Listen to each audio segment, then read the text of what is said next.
अगर तापमान 0 degree Celsius हो, चारों ओर लैंड नहीं बल्कि बर्फ की मोटी चादर हो, तो आप खुद को ठंड से बचाने के लिए क्या करेंगे? हमें पता है कि अब आप कहेंगे आप अपने घर में जाकर हीटर ऑन करेंगे और क्या। लेकिन ट्विस्ट ये है कि ये बात आधुनिक युग की नहीं बल्कि ये बात है 40,000 साल पहले की। तब ना तो इलेक्ट्रिसिटी थी और ना ही हीटर जैसी कोई चीज। यही नहीं, खाने पीने की भी बहुत लिमिटेड चीजें हुआ करती थी। अगर आप खुद को बचाना भी चाहें तो ज्यादा दिन तक नहीं बचा पाएंगे, जिंदगी एक जंग बन जाएगी। हमें पता है अब आप सोच रहे होंगे कि आखिर 21वीं सदी में हम इतने साल पुरानी बातों के बारे में क्यों सोच रहे हैं। दरअसल ऐसा इसलिए क्योंकि हमारे पूर्वज ऐसा कठोर जीवन जी चुके हैं, वो भी एक नहीं बल्कि कई बार। उन्होंने न केवल ऐसे हार्श एनवायरनमेंट्स का सामना किया बल्कि ह्यूमैनिटी को जिंदा भी रखा। मगर अफसोस आज का इंसान सुविधाओं का इतना आदी हो गया है कि उसे अपना कंफर्ट जोन छोड़ना बिल्कुल नहीं भाता। वो अपनी बेसिक सर्वाइवल स्किल भी भूल चुका है। इसका अंदाजा आप इस बात से लगा सकते हैं कि थोड़ी सी ठंड भी इंसान बर्दाश्त नहीं कर पाता। घर हो या गाड़ी, हर जगह गर्मी में एसी और सर्दी में हीटर देखने को मिलते हैं, जबकि पहले की दुनिया इनसे कई गुना कठिनाइयों को झेल चुकी है। अब सवाल ये होता है कि आखिर बिना टेक्नोलॉजी के आज से लगभग 40,000 साल पहले का जीवन कैसा हुआ करता था। चलिए बात करते हैं इंसानों के सबसे करीब माने जाने वाले निएंडरथल की, जो रहा करता था एशिया और यूरोप में। यहाँ रहने वाले निएंडरथल्स ने कई बार एशिया और यूरोप की कड़ाके की सर्दी का सामना किया है। मगर आप जानकर हैरान रह जाएंगे कि निएंडरथल की बात की जाए तो इन्होंने खुद को इस मौसम में जिंदा रखने के लिए हाइबरनेशन करना सीख लिया था। हमें पता है अब आप सोच रहे होंगे कि ये हाइबरनेशन होता क्या है, वो भी बताएंगे। मगर सबसे पहले बात करते हैं उस सबूत की जिससे हाइबरनेशन की जानकारी मिली है। दरअसल स्पेन की सीमा पर सीमा डे लास हॉसस नाम की एक गुफा लोकेटेड है जिसमें निएंडरथल के कुछ कंकाल मिले हैं। जब वैज्ञानिकों ने इन पर रिसर्च की तो पता चला कि निएंडरथल सर्दियों में हाइबरनेशन की प्रोसेस अपनाते थे। असल में साइंटिस्ट को इन स्केलेटन्स पर कुछ ऐसे क्रैक्स और निशान मिले जो आज के समय में हाइबरनेशन करने वाले जानवरों की हड्डियों से मेल खाते हैं। यही वजह है कि वैज्ञानिकों का मानना है कि शायद अंधेरी लंबी रातों और कड़ाके की सर्दियों में वो खुद को इसी तरह से जिंदा रखते थे। वैसे अगर हाइबरनेशन की बात की जाए तो हाइबरनेशन एक ऐसा प्रोसेस होता है जिसमें लिविंग ऑर्गेनिजम्स अपनी बॉडी की एक्टिविटी और फंक्शंस को शट डाउन कर लेते हैं। इसमें इंसान सोता तो है मगर बाकी बॉडी पूरी तरह स्लीप मोड में चली जाती है। इस दौरान शरीर का टेम्परेचर काफी कम हो जाता है, हार्ट बीट और मेटाबॉलिज्म बहुत स्लो हो जाता है, जिससे शरीर को जिंदा रहने के लिए ज्यादा एनर्जी की जरूरत नहीं पड़ती और ये जीव अपने शरीर में मौजूद स्टोर्ड फैट और एनर्जी से ही कई महीनों तक जिंदा रह सकते हैं। वैसे जानवरों की प्रजाति और मौसम के आधार पर हाइबरनेशन का समय डिपेंड करता है। दरअसल हाइबरनेशन कितने समय का होगा ये जानवरों की बॉडी साइज और एनर्जी रिजर्व पर डिपेंड करता है। नॉर्मली हाइबरनेशन कुछ हफ्तों से लेकर 7 से 8 महीनों तक का हो सकता है, मगर ऐसा नहीं है कि वो हमेशा स्लीप मोड में ही रहते हैं। कभी कभी जानवर स्लीप मोड से बाहर भी आते हैं और फिर अपनी बॉडी के टेम्परेचर को नॉर्मल करते हैं। वैसे आप जानकर हैरान रह जाएंगे कि आज भी कुछ ऐसे जीव हैं जो डेली ही कुछ देर के लिए हाइबरनेशन करते हैं और इसमें सबसे पहले नाम आता है हमिंग बर्ड और बैट्स का, जो इस प्रोसेस को रोजाना अपनाते हैं। वैसे हाइबरनेशन के साथ साथ आपको एस्टिवेशन के बारे में भी पता होना चाहिए। दरअसल जहां हाइबरनेशन सर्दी में जिंदा रहने की टेक्निक है, वहीं एस्टिवेशन गर्मियों में खुद को जिंदा रखने की एक प्रक्रिया होती है। असल में जब बहुत ज्यादा गर्मी पड़ती है, टेम्परेचर बहुत ज्यादा बढ़ जाता है और सूखा पड़ जाता है, तो ऐसी स्थिति से निपटने के लिए कुछ जानवर आज भी एस्टिवेशन करते हैं। हाइबरनेशन करने वाले जानवरों की बात करें तो इसमें सबसे पहले आती है गिलहरी। गिलहरी एक ऐसा जीव है जो 8 महीने तक स्लीप मोड में चली जाती है। जी हाँ, आपने सही सुना। शायद आपने अपने आसपास घूमती गिलहरी के बारे में कभी इतने ध्यान से नहीं सोचा होगा, मगर ये 8 महीने तक स्लीप मोड में रह सकती है। इस दौरान इनकी हार्ट बीट बहुत स्लो हो जाती है।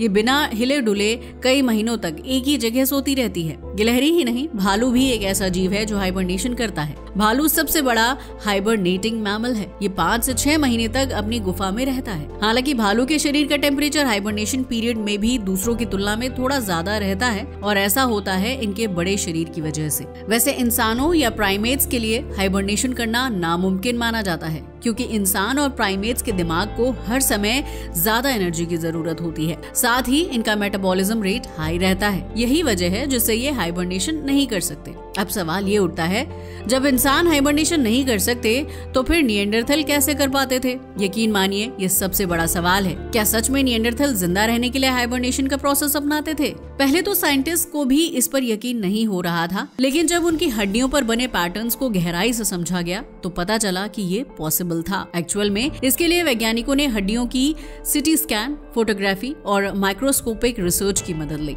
इनमें देखा गया कि हड्डियों में टिश्यू के कुछ हिस्से डैमेज थे, जिससे अंदाजा लगाया गया कि एडल्ट एज में हड्डियों का विकास रुक रुक कर हुआ होगा और हड्डियों में जो ग्रोथ पैटर्न देखे गए उनके आधार पर वैज्ञानिकों ने निएंडरथल के हाइबरनेशन की थ्योरी दी। क्योंकि उस समय सर्दियों के दौरान यूरेशिया का तापमान आज की तुलना में 5 से 10 डिग्री तक कम रहा होगा। हालांकि गर्मियों में तापमान औसतन 15 डिग्री सेल्सियस रहा करता था, लेकिन सर्दियों में ये 0 डिग्री से भी कम चला जाता था। गर्मियों का समय किसी तरह कट जाता था, इंसान शिकार करता था, फल फूल खाता था, आग जलाना भी सीख चुका था। मगर सर्दियों में इंसान करे तो क्या करे? दिन तो फिर भी किसी तरह कट जाता था, मगर रात का घना अंधेरा, हड्डी जमा देने वाली ठंड और शिकारी जानवर, जीवन जीना बहुत मुश्किल हो जाता होगा। यही वजह है कि निएंडरथल ग्रुप बनाकर किसी गुफा में रहते थे और शायद इसी तरह हाइबरनेशन जैसी प्रक्रिया से खुद को सर्दियों में जिंदा रखते थे।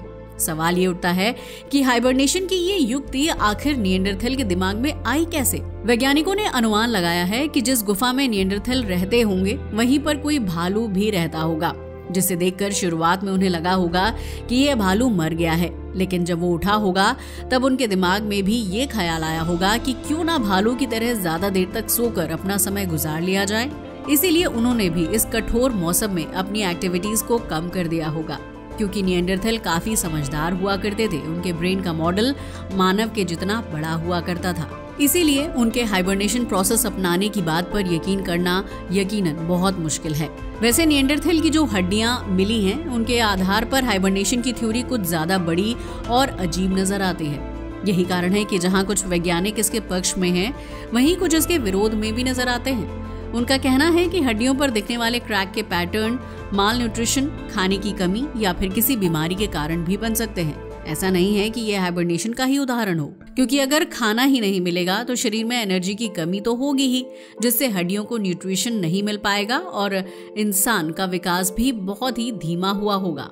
क्योंकि निएंडरथल के दिमाग को काम करने के लिए अच्छी खासी ऊर्जा और ऑक्सीजन चाहिए होती। लेकिन ये तो आप भी जानते हैं कि हाइबरनेशन से मेटाबॉलिज्म रेट तो धीमा हो सकता है, मगर ब्रेन और नर्वस सिस्टम के डेड होने का खतरा भी पैदा हो सकता है, क्योंकि इंसान के शरीर को निरंतर कैलोरी और गर्मी की जरूरत होती है। तो ऐसा हो सकता है कि कुछ समय के लिए निएंडरथल ने गुफाओं में आराम जरूर किया होगा। हालांकि कुछ की मौत खाने की कमी से हो गई होगी, मगर पूरी स्पीशीज ने एक जैसा बिहेवियर किया हो, इसके ठोस सबूत दिखाई नहीं देते। यही वजह है कि सवाल उठता है कि आखिर निएंडरथल ने इस कठोर मौसम का सामना किया तो किया कैसे? इसके लिए भी साइंटिस्ट के पास थ्योरी है। वैज्ञानिकों का कहना है कि इसके लिए एक नहीं, उन्होंने कई तरीके अपनाए होंगे। जैसा कि हमने पहले ही बताया, वो वाइज ह्यूमन थे, तो हो सकता है कि उन्होंने कपड़े पहनने की शुरुआत की होगी। हालांकि ये सच है कि उनके कपड़े आज जैसे नहीं होंगे, बल्कि इन्हें जरूर जानवरों की खाल या फिर पेड़ों की छाल से बनाया गया होगा। निएंडरथल पत्थर का इस्तेमाल करना भी जानते थे,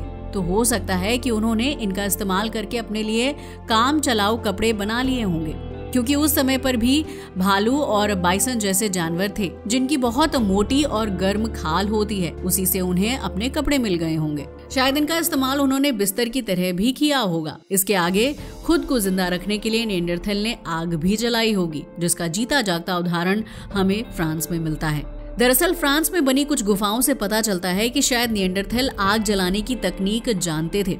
पत्थर की मदद से उन्होंने आग जलाई होगी। हालांकि कुछ रिसर्च ऐसे भी हैं जिनका मानना है कि पहले से जलती आग का इस्तेमाल उन्होंने किया होगा और शायद उसे बचा कर रखा होगा। इसके अलावा ये तो आप भी जानते हैं कि गुफाओं में नेचुरल इंसुलेशन रहता है, जिससे उन्हें ठंड से बचने में मदद मिलती होगी। यही नहीं, वो स्कीम यानी योजनाएं भी बनाते थे। दरअसल इस युग में सबसे बड़ी समस्या थी भोजन की, मगर इसका भी उपाय निएंडरथल ने खोज लिया था।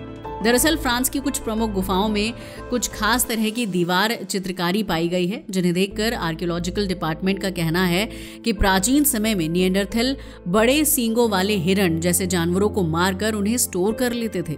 और ये तो आप भी जानते हैं कि ठंड की वजह से बॉडी जल्दी से खराब नहीं होती है, इसलिए निएंडरथल सामूहिक रूप से ग्रुप बनाकर रहा करते थे।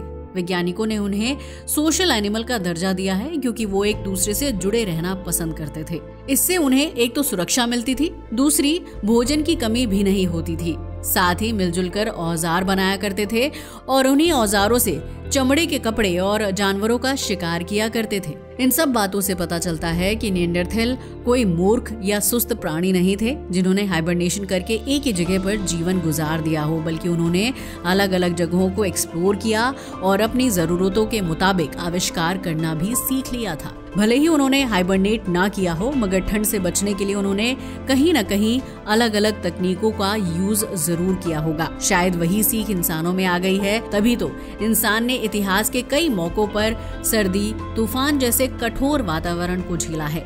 तो देखा आपने कि किस तरह से हमारे पूर्वजों ने इतने कठोर जीवन को जिया और हमारी प्रजाति को जिंदा रखा। वैसे आपका इसके बारे में क्या ख्याल है? अपनी राय को हमें कमेंट करके बताना ना भूलिएगा। आज के लिए बस इतना ही। वीडियो अच्छा लगा हो तो इसे लाइक और शेयर करें और हमारे चैनल को भी सब्सक्राइब करें। जय हिंद दोस्तों।